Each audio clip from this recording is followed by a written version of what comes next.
Teniški navdušenci in navdušenke, prav lepo pozdravljeni v novem Facebook pogovoru. Ne izgubljajmo besed, kar takoj se bomo preselili v New York, kjer pozdravljamo Aljaža Bedeneta. Aljaž, lep pozdrav. Živijo. Živijo, Aljaž, kot vidim, nisi v hotelski sobi. Kaj se dogaja? Kje si?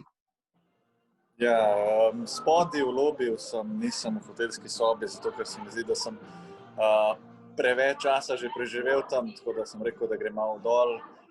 Luka Dončić oziroma Dallas igrajo zdaj, tako da vmes še malo tega pogledam. Pa mislim, da upam, da ni prehrupno, no, da se bo lahko pogovarjala. Ja, dobro se sliši, torej si na teniških igriščih v New Yorku. So kakšni Slovenci poleg tebe? Trener Kaja Juvan, Robi Cokan je zraven, navija za Dallas, tako da pa moja podpora. Dobro, morda mu bo šlo zelo, zelo dobro. Pa me zanima, ti si zdaj že nekaj časa v Združenih državah Amerike. Kako si se privadil na novo realnost? Ja, mislim, da je bilo na začetku zelo težko, sploh zaradi tega, ker so bile res kos maske v igri. Drugače, no, tudi same tekme s pobiralčki, ki nosijo maske, torej brisače sam, ne da sem pač kakršenkoli zagovornik tega, da je treba, da morajo pobiralčki ne z brisače, ampak ta navada do tega, da ni linijskih sodnikov, sama procedura pred tekmo, vse je drugače, da se je v bistvu treba navaditi.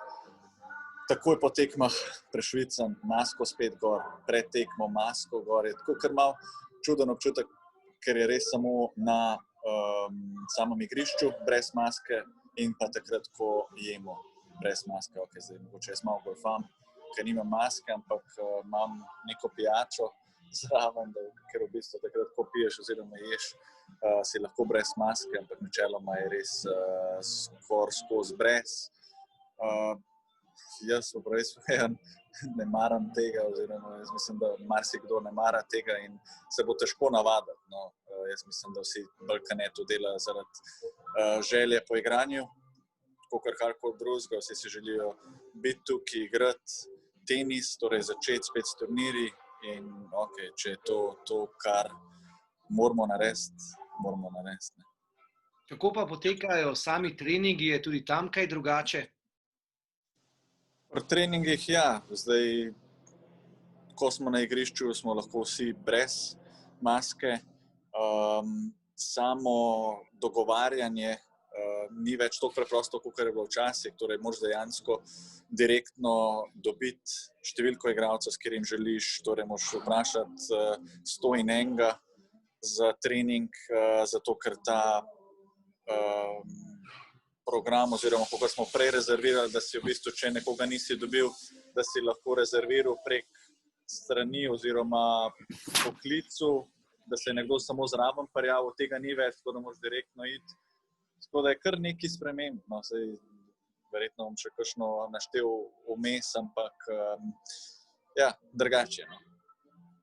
Vendar pa, kot si dejal, vsi želijo oziroma želite predvsem igrati. Kar dobro si igral seveda na tistem prvem turnirju, na turnirju serije Masters v Cincinnatiju. Kako nekaj dni kasneje gledaš na to in kaj to pomeni za New York oziroma odprto prvenstvo ZDA?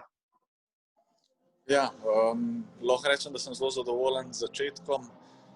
Po pravici povedano je bilo, sploh ta prva tekma je bila posebna, drugačna. To je bilo mogoče še težje, kot takrat, ko prideš iz daljše poškodbe.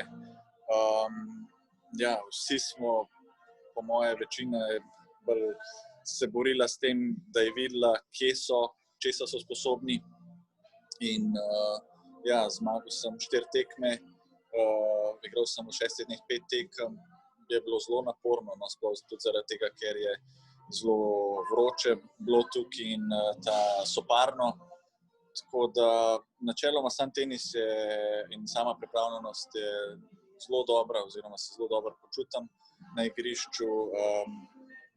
Dokaj hiter sem dobil, no, sem prišel na ta nivo, ker sem si ga želel, sploh zaradi tega, ker v Sloveniji priprave same niso bile na tistem nivoju, na katerem oziroma kjer smo želeli, da so. Sploh zaradi tega, ker so mogoče kakšni boljši igralci naši bili na pesku ta trenutek. Tako da ja, ampak vidi se, da se lahko hitro znajdem tudi v hitrejših bojih oziroma ko je treba hitrejši igrati. Tako da sem s samim Cincinnatijem na splošno zelo zadovoljen. Kar se tiče pa US Opena, podlaga je ista, pogoji so načeloma isti. Tukaj se dobro počutim, tudi lansko leto sem dobro odigral. Ja, jaz pač mislim, da je treba se koncentrirati na svojo igro, dobro se pripraviti na nasprotnika, prvo kolo Rusovori, s Finske, ki sicer tam igra zelo dober tenis, tak lep, napadalen, ampak jaz mislim, če bom igral svoj tenis, torej se približil tistemu svojemu maksimumu, da lahko zmagam. Pravkar z Robijem spremljata tekmo NBA, kjer poteka tudi gibanje za rasno enakopravnost. Tudi v New Yorku je bil en dan odpovedan. Kako pa si ti morda doživel, kar se dogaja zdaj v Združenih državah Amerike? Mislim, za nas, Evropejce oziroma sploh za nas Slovence je to drugače. Mi česa takega nismo navajeni, lahko samo slišimo, kaj se dogaja po svetu oziroma sploh v Ameriki. Zdaj, ja, mislim, iz moje perspektive definitivno nekaj se mora spremeniti. Zdaj, ja, se šport pa politika mešata, mislim, osebno to je zdaj od vsakega posameznika odvisno, kako si razlaga to. Kar se pa tiče tega predstavitve za en dan samega turnirja, bi pa jaz rekel, da mogoče je ATP sam tukaj naredil napako, sploh zaradi tega, ker se ni z nobenim igralcem pogovoril, tistimi, ki so bili v polfinalu.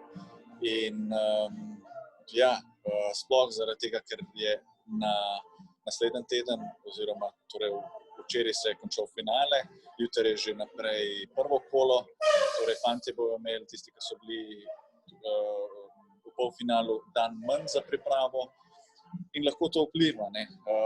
Ja, kot sem že rekel, ja, to je pa njihova borba, ki jo morajo rešiti, oziroma ki se mi zdi, da je pač treba rešiti, zato ker ja, kar se dogaja, je definitivno ni prav. No, vmes si že odprl neko novo temo, to novo teniško združenje. Na eni strani torej igralci, kot so Novak Djokovic, zanimivo, na drugi strani pa Federer in pa Nadal, ki pa ne podpirata tega. Kako je zdaj s tem, ti si zdaj tam, v tem mehurčku, verjetno se veliko pogovarjate, na kateri strani si ti, oziroma si tudi ti v tem novem teniškem združenju? Ja, jaz sem včeraj podpisal, strinjam se s tem, zato ker marsikaj se mora spremeniti. To traja že toliko časa, jaz mislim, da sam glas igralcev ni upoštevan dovolj, oziroma ja, spremembe, ki bi se mogle mogoče že nekaj časa zgoditi, pa si igralci želijo, da bi se zgodile, se ne. To so ja, zaradi interesov različnih associationov, kot je recimo ATP, torej ni direktnega kontakta oziroma kako se reče, pogovora med igralci, da bi imeli mi svoj glas z turnirji.